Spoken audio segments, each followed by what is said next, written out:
Hotshot's looks at a movie.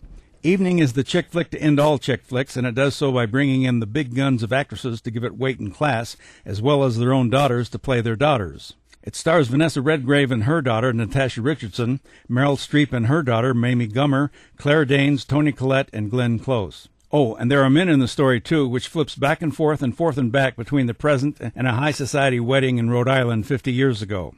Redgrave plays Anne, confined to her bed and drifting in and out of consciousness, dreaming and remembering back to the days of the wedding, which played such an important part in her life. Her daughters Nina and Constance are with her, and Anne mentions names that they had never heard before.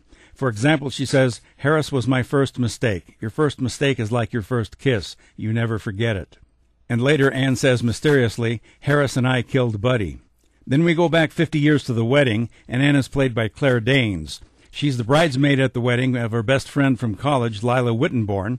She is from New York City, and she doesn't quite fit in with the Wittenborn family and their wealthy friends, as evidenced by the constant comments about Anne's clothes. Lila's younger brother, Buddy, whom Anne also knew from college, mentions that the estate where the wedding is taking place is not their summer cottage, but rather their summer mansion. Anne is introduced to Harris, who is the grown-up son of the Wittenborns' longtime housekeeper, and everybody is smitten by Harris, Anne, Lila, and even Buddy, which will cause problems for everybody.